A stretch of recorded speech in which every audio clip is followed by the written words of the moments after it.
안녕하세요, 슈퍼드립터입니다. 많이들 장착하시는 미션오일 쿨러에 대해서 알아보겠습니다. 미션오일 쿨러를 필요로 하시는 분들은 카라반이나 레저용으로 뭔가를 견인을 하시는 분들이 일단 제일 많이 찾고 계시고요. 그리고 또 열이 많은 쉐보레 차종들, 올란도라든지 크루즈, 이 차들이 상당히 많이 장착을 하고 있고요.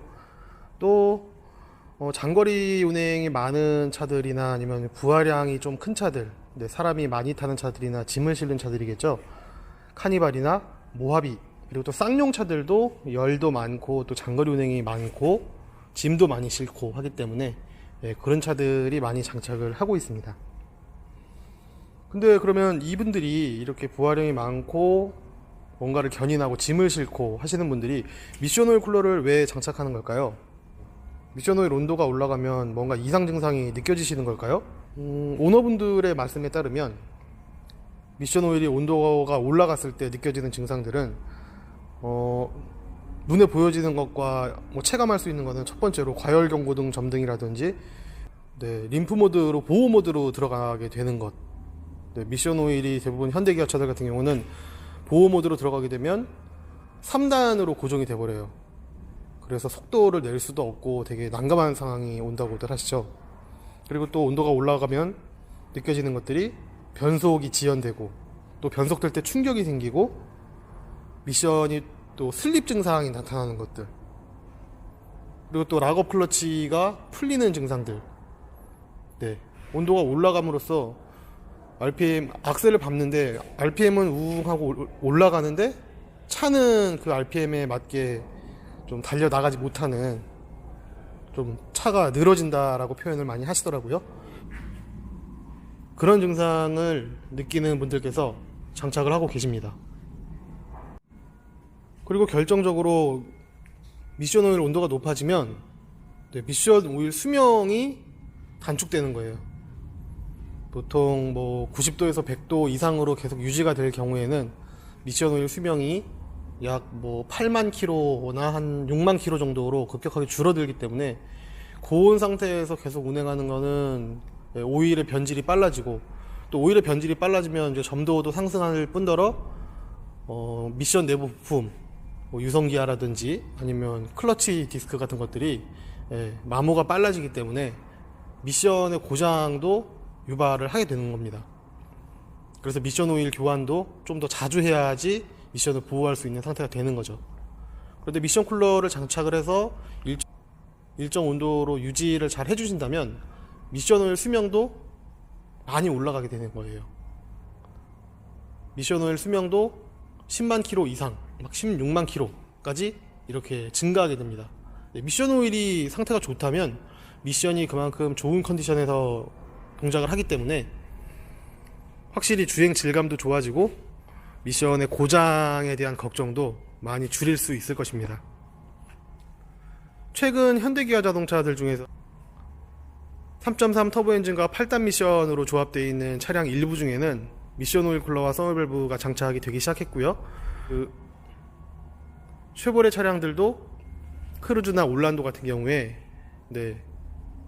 미션 오일 쿨러와 서머밸브가 장착됐다가 또 원가 저감 때문에 빠졌다가 또 장착됐다가 빠졌다가 이런 상황을 거듭하고 있고, 최근 차량 같은 경우에는 또 미션 쿨러가 장착되어 있는 차들이 또 많습니다.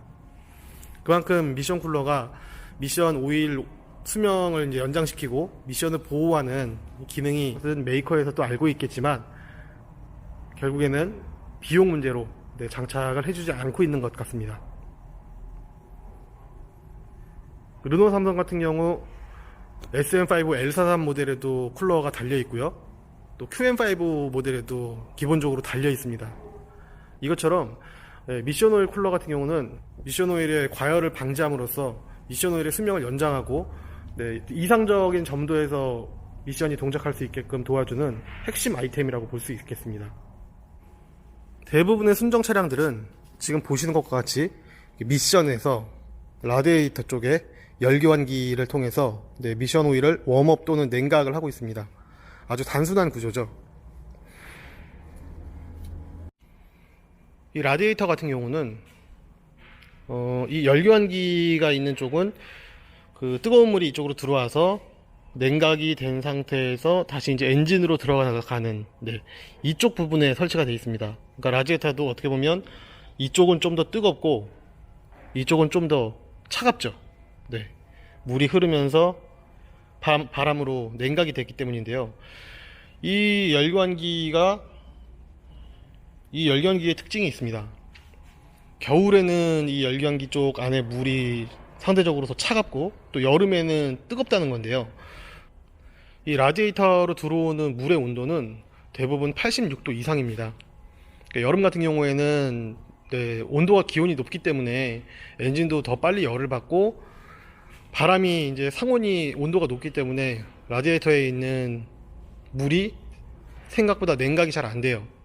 그러다 보니 엔진은 계속 열을 받고 있고, 네, 바람으로 많이 식혀지지 않기 때문에 많은 양의 물이 계속해서 빠른 속도로 지나가게 됩니다. 많은 양의 물이 이렇게 지나갈 때 상온이 높으면 냉각이 아무래도 잘 안 되겠죠. 그래서 이쪽으로 만약에 90도의 물이 들어갔을 때 여기가 몇 도냐, 이쪽에는 몇 도의 물이 오느냐, 이거는 외부 기온에 따라 틀리고, 또 물이 회전하는 속도에 따라 이제 다르게 될 겁니다.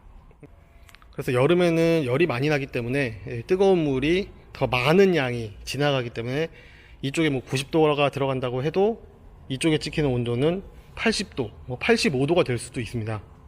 근데 반대로 겨울에는 또 바깥에 기온이 매우 차가우니까 이 라지에이터를 통해 냉각되는 물의 온도가 더 많이 떨어집니다. 그래서 냉각된 물이 엔진으로 들어가면 엔진도 빨리 식기 때문에 엔진의 뜨거운 물을 라지에이터로 보내는 서머스탯도 동작을 조금밖에 안 하게 됩니다. 그래서 상대적으로 뭐 86도의 물이 나온다 해도 물이 회전하는 속도가 느리고 외기온이 차갑기 때문에 이쪽 사이드 탱크에 모이는 물의 온도는 더 낮을 거예요. 그래서 겨울에는 이쪽에다 열교환을 한다고 해도 미션 오일의 온도를 올리기보다는 이제 냉각이 되고, 여름 같은 경우에는 미션 오일 온도가 만약에 90도, 뭐 100도를 유지하고 있다 이랬을 때 뭐 80도 정도 아니면 뭐 그에 준하는 온도의 이 물이 여기에 들어있으면 미션 오일 온도와 냉각기 쪽의 열교환기 쪽의 온도가 차이가 많이 나지 않기 때문에 실질적으로 미션 오일을 냉각하는 기능은 좀 떨어진다고 볼 수 있어요. 그래서 이 라디에이터에 있는 열교환기가 미션과 연결되어 있다고 하더라도 냉각 기능이나 아니면 웜업 기능이 그렇게 뛰어나다고 볼 수는 없을 것 같습니다. 계절이 여름이냐 겨울이냐 또 봄 가을이냐에 따라서 냉각이 될지 아니면 웜업이 될지, 또 시동을 건 막 초기냐 아니면 1시간 정도를 운행한 상태냐, 이런 거에 따라서 많이 다르겠지만, 네, 미션 온도를 적극적으로 제어하기에는 이 열교환기의 역할은 좀 부족하다고 볼 수 있습니다. 지금까지 순정 열교환기 시스템에 대해서 설명을 드렸고요. 이제 공냉식 쿨러를 추가로 설치하는 것에 대해서 설명드리겠습니다. 보여지는 미션 쿨러는 포터 쿨러, 그리고 그랜드 카니발 수출형 쿨러, 그리고 25톤 트라고 트럭에 들어가는 쿨러, 네, 이렇게 세 가지인데요. 주로 많이 사용하고 있는 쿨러들이에요. 근데 이 제품들의 지금 특징을 보시면 다 좌우로 이제 이렇게 길게 생겼습니다. 가로로. 네, 이게 정사각형 쿨러들도 있고 뭐 튜닝용으로 여러 가지 쿨러들을 많이 쓰고 있지만, 이렇게 좌우로 긴 쿨러들이 효율이 되게 좋습니다. 정사각형 모양에 비하면 이렇게 좌우로 긴 제품들은 미션 오일이 흘러가면서 냉각될 수 있는 시간도 길고 바람을 맞을 수 있는 그 면적이 크기 때문에 이런 쿨러를 주로 쓰는데요. 자동차를 또 유심히 보시면 라디에이터 쪽 앞쪽 그릴들이 대부분 이렇게 가로로 길게 뽑혀 있는 차들이 대부분입니다. 상단, 하단 이렇게 나눠져 있는 편이고요.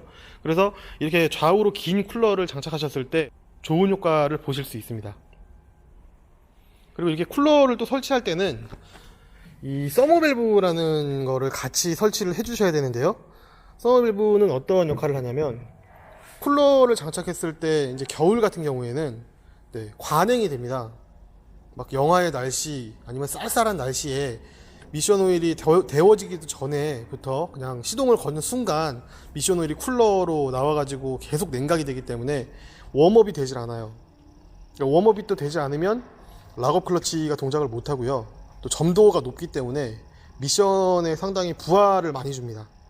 그래서 엔진도 그렇고 미션도 그렇고 적정한 온도까지는 빨리 웜업이 돼야 되는데, 쿨러만 장착했을 경우에는 겨울철에 너무 냉각이 막 과냉각이 되기 때문에 이용해서 과냉이 되는 것을 방지할 수 있습니다.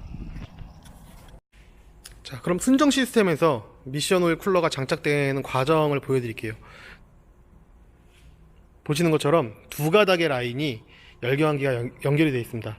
하나는 미션에서 열교환기로 가는 것, 또 하나는 열교환기에서 미션으로 돌아오는 것. 네. 미션 오일 쿨러를 연결하실 때에는 이 두 가지 중 작업하시기 편한 라인을 쓰시면 되고요. 대부분의 서머밸브는 뜨거운 오일이 들어가고 나오는 방향이 표시되어 있습니다.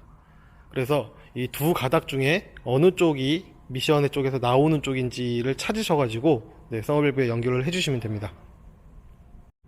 연결을 하는 과정을 살펴보면요, 저는 이제 이 위쪽 라인을 한번 탈거를 해보겠습니다. 위쪽 라인을 탈거했고요. 이 탈거한 쪽에 한쪽은 열교환기 쪽, 또 한쪽은 미션 쪽에 호스를 설치했습니다. 자, 이렇게 보면 아주 간편하게 미션 쿨러가 설치된 과정을 보셨습니다. 이게 어떻게 동작을 하게 되느냐면요, 미션에서 나온 뜨거운 오일이 서머밸브까지 갔습니다. 갔는데 만약에 미션 오일이 서머밸브가 작동하는 온도 대역보다 낮다 그러면 쿨러 쪽으로 가지 않고 다시 돌아갑니다. 돌아가서 순정 열교환기를 통해서 미션으로 돌아오겠죠. 그러니까 미션 오일이 웜업이 되기 전까지는 순정 시스템으로 동작을 하고 있습니다. 그러다가 이제 미션 오일이 뜨거워지면 서머밸브에서 오일을 일부는 유턴시키고 일부는 쿨러로 내보냅니다. 쿨러에서 냉각이 된 오일이 돌아와서 이제 라제타를 통한 다음에 라제타 열교환기를 통해서 다시 이제 미션으로 돌아가게 되죠. 뜨거울 때만 바깥쪽에 이제 공냉식 쿨러를 이용하게 되고, 열이 받기 전까지는 순정 시스템으로 돌아가고 있는 그런 환경이 됩니다. 그리고 이 서머밸브는 불이 켜지고 꺼지는 것처럼 온 오프로 동작을 하는 게 아니라 그 온도 대역에 맞게 완전히 닫혀 있다가 조금씩 열리고, 많이 뜨거울 때는 또 완전히 열리고, 뭐 이런 식으로 동작을 하기 때문에 정해진 온도 대역을 유지하는 기능을 갖고 있습니다. 이렇게 장착을 해주심으로써 미션이 과열됐을 때는 공냉 쿨러 쪽으로 오일을 내보내서 주행풍을 이용해서 강력하게 냉각을 하고요. 또 온도가 이제 낮아졌을 때는 다시 서머밸브를 닫아서 정해져 있는 온도 이하로는 또 냉각이 되지 않게 동작을 시키는데요. 겨울철에는 이 순행식 열교환기도 오일을 냉각시키기 때문에 75도를 유지하고 있다가도 공냉 쿨러 쪽으로 오일이 나가지 않아도 순행식 쿨러의 영향을 받아가지고 온도가 떨어지는 경우도 있습니다. 근데 그게 뭐 심각하게 떨어지는 경우는 아니고 보통 한 60도 중반 부분까지 떨어지기는 하더라고요.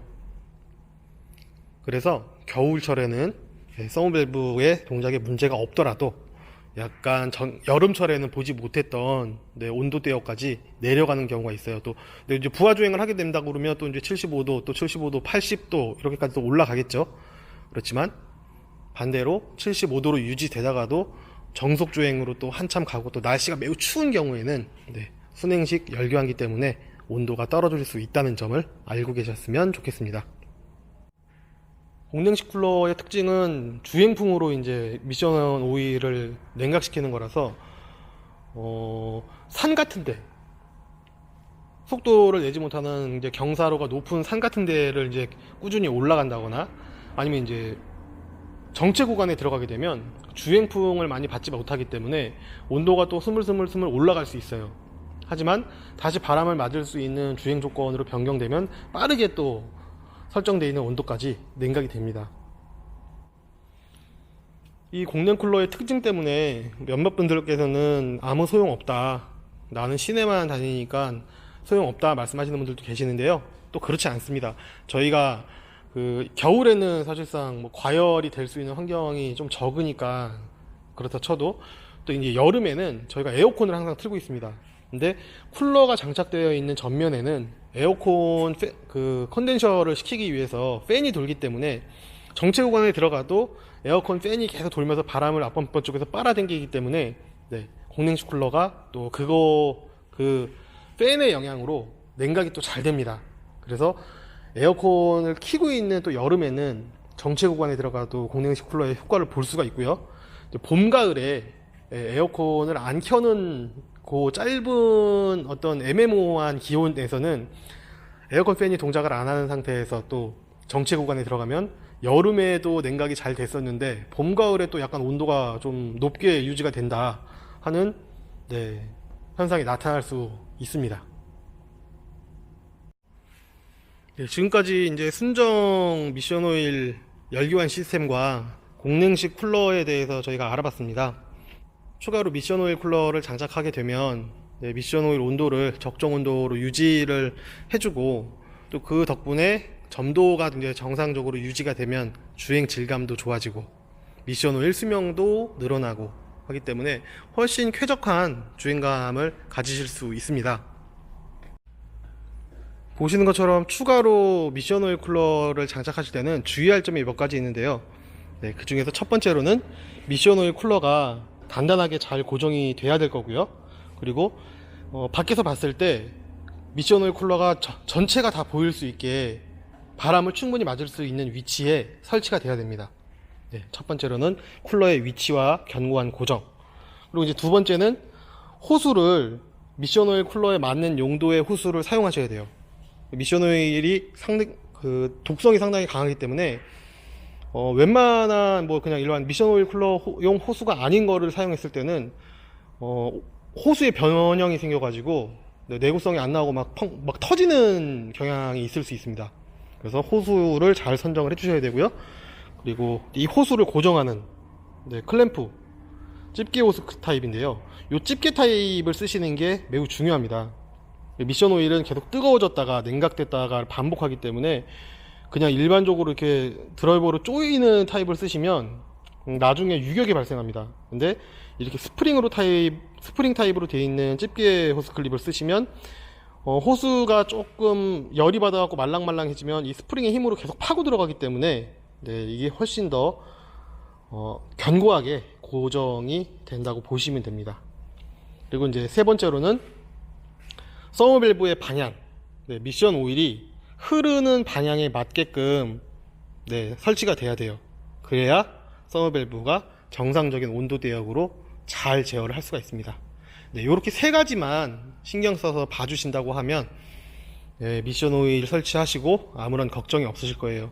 주로 많이 발생하는 문제들은 대부분 뭐 누유, 호수가 잘못되거나 아니면 클램프가 잘못되거나 해서 발생하는 누유, 그리고 호수가 어딘가에 이제 간섭이 일어나서 계속 이렇게 갈리다가 파손이 돼갖고 발생하는 누유, 이 두 가지. 그리고 뭐 이제 서머 밸브가 뭐 고장이 난다. 대부분 저희가 이제 지금 서머 밸브를 약 10,000개 정도 판매를 했는데 그 중에 한 10개 정도가 이제 AS가 들어왔었어요. 근데 대부분 닫혀서 고장나는 편이었습니다. 닫혀서 고장났을 때 지금처럼 순정 라인을 살려놓으면 서머 밸브가 닫힌 상태로 고장나도 순정 시스템을 유지하기 때문에 차에 무리를 주지 않아요. 그러니까 설치를 하실 때는 이렇게 순정 라인을 순정식 순행 열교환기를 사용할 수 있도록 연결을 해주시는 게 좋습니다. 방금 말씀드렸던 미션 오일 쿨러를 장착하는 중요한 세 가지만 신경 써서 작업을 해주신다면 차가 수명을 다할 때까지 미션 오일 쿨러도 문제없이 잘 사용하실 수 있을 거라고 생각합니다. 미션 오일 쿨러를 장착하실 때 대부분 이 서머 밸브를 다 장착하고 계시죠? 서머 밸브는 대부분 다 방향이 있기 때문에 뜨거운 오일이 들어오고 나가는 그 방향이 있기 때문에 미션 오일이 어떻게 순환을 하고 있는지 이 두 개의 라인 중 어느 쪽 라인이 미션에서 라지에타로 가고 또 라지에타에서 미션으로 들어오는지 찾기가 어려워 하시더라고요. 그 방법을 저희가 안내해 드리겠습니다. 일단 차를 약 10분 정도 운행해서 미션 오일이 열을 어느 정도 받아야 됩니다. 받은 상태에서 시동을 끄고 약 뭐 10분에서 20분 정도 기다리시면요, 이쪽 바깥쪽, 예, 라인이 식어요. 이쪽도 마찬가지로 금방 식고. 근데 이 미션 안에는 뜨거운 미션 오일이 지금 계속 들어있겠죠. 그래서 이때는 이제 사람이 두 명이 필요해요. 한 명은 이 고무 라인은 만져도, 예, 온도 변화가 빨리 느껴지지 않기 때문에 좀 어렵고요. 요 미션에서 나오는 라인, 여기가 제일 정확하거든요. 손가락 두 개를 이렇게, 예, 대고 있는 상태에서 다른 분 보고 시동을 걸어주세요 라고 말씀하시면, 시동을 걸자마자 바로 한쪽이 먼저, 뭐 이쪽이 나오는 쪽이라면 이쪽이 먼저 확 뜨거워지고, 그리고 뭐 몇 초 정도 있다가 오른쪽도 뜨거워집니다. 근데 이게 생각보다 미션 오일이 회전하는 속도가 되게 빨라서 얘가 뜨거워지고 나서 정말 뭐 한 2, 3초 정도 있다가 반대쪽이 뜨거워지거든요. 그래서 되게 좀 빨리, 네, 느낌을 느끼셔야 돼요.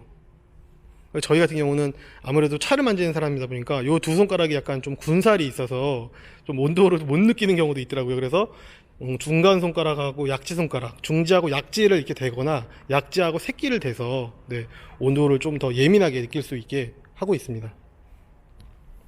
긴 내용이었을 텐데요, 시청해주셔서 고맙습니다. 좋아요, 구독 눌러주세요.